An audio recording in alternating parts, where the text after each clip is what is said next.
if you're new to the hobby and you're interested in this kind of stuff, then you should probably like and subscribe, and check out the other videos on my channel. There's tons to learn, tons to share, and lots of fun things that you can do with a jar aquarium.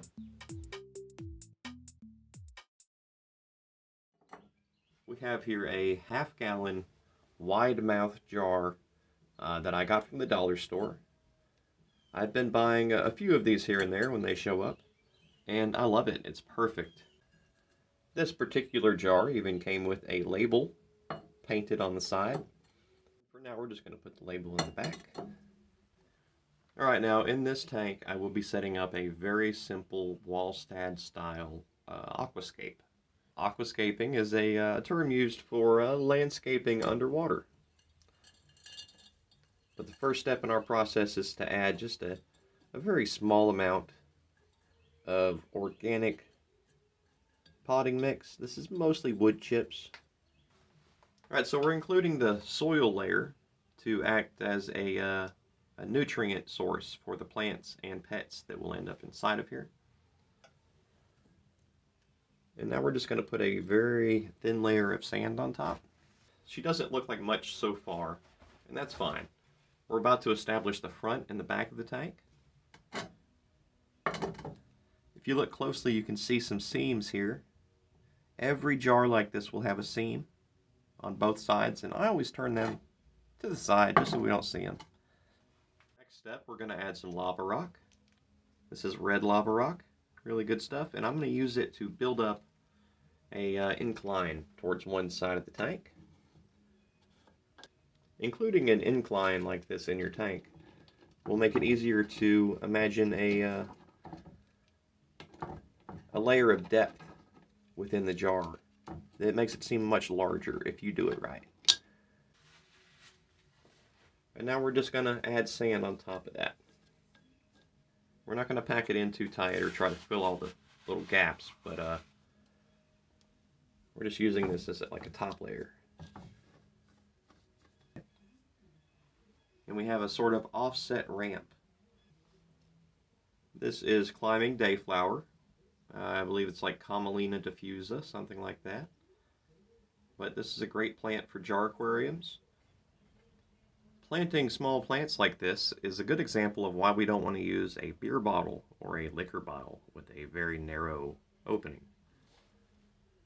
Just imagine trying to plant anything through one of those little tiny little narrow mouth jars. It would be so hard. There we go. So there's our tank. Looks great. Got a nice slope here, adding a lot of depth to the tank, and it's set up to be a pretty nice nano aquarium. So then we had to get some water samples. This is right out of one of my ponds. It is loaded with filamentous algae and probably some leeches and some other cool stuff. And I'm going to throw them in there right now.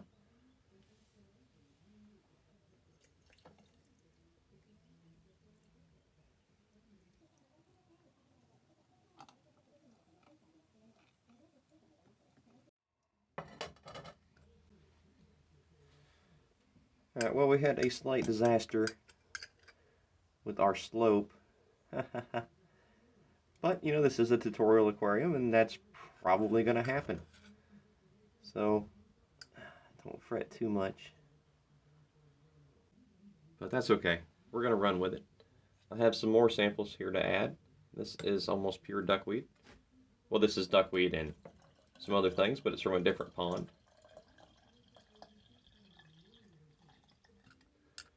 Yeah, so let my mistake be a lesson for you. Be very careful when you add water to your tank. Right, so it's about 24 hours later, and in this section we're going to talk about care and feeding of your jar aquarium. I never do water changes. These jars, they should not need it.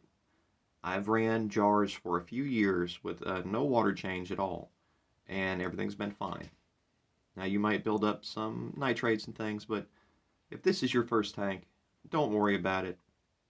Now as for lighting, you can use artificial lighting, and I do in some of my jars, but in my experience, the The jars themselves do so much better with natural sunlight. It doesn't have to be direct light. It can be a windowsill with indirect sunlight. That's the perfect setup, and your jars will flourish. Now you may notice a strange growth down here in the jar, right there, and that is actually a slice of cucumber. I feed my jar aquariums one slice of cucumber, about this size, about once a week, and that's plenty of fuel to feed the pets that I keep inside, namely detritivores, bladder snails, pond snails, ostracods, various worms and things. The cucumber is perfect for that. You can also use fish food flakes occasionally if you don't have access to fresh cucumbers. But I would limit the fish food flakes. I would only do a very small amount once in a while, maybe once a month, and focus on the fresh foods like cucumber slices. Now, before we talk about the pets inside, I do want to cover the lid once more. This tank came with a nice metal lid, but it was very dark and it blocked all the light from going inside. So instead I'm going to use this small Tupperware container, which happens to fit right there. And that's our new lid. That's perfect. It's not exactly airtight, but it doesn't have to be. So as the water evaporates from the jar aquarium, it will condense up here on this lid, and it will essentially rain back down into the tank. This does a lot to reduce evaporation, and it reduces maintenance on the aquarium as well.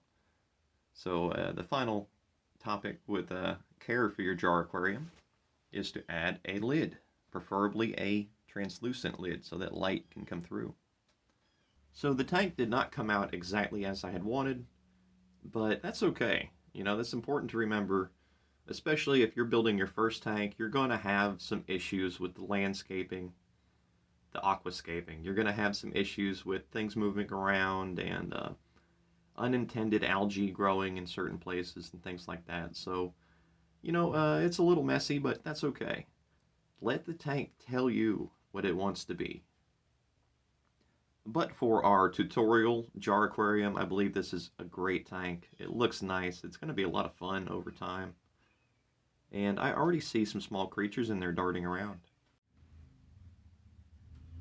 So if you've been watching this far into the video, I think it's time to reward you with some views of the pets that we have collected. We have some cyclops here. They're very, very small, but if we zoom in a little, we can see them.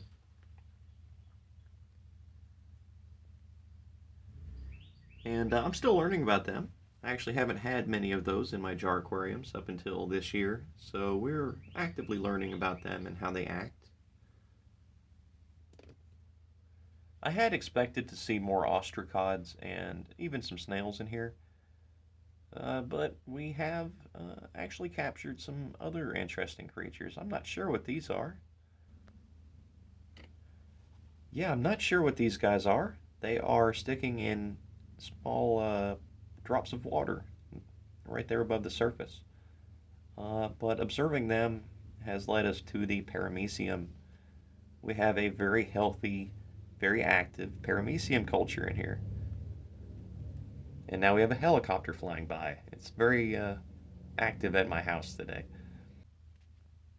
It's important to remember with these jar aquariums that each tank is essentially a ecosystem all on its own.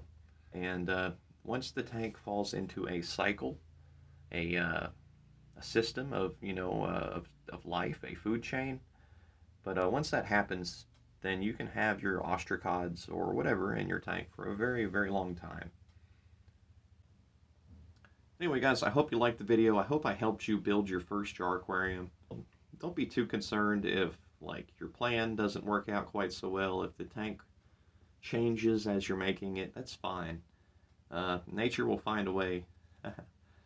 And if your tank crashes, if it doesn't work, that's okay. Just try again. You can have a lot of fun with this stuff. It doesn't cost much money.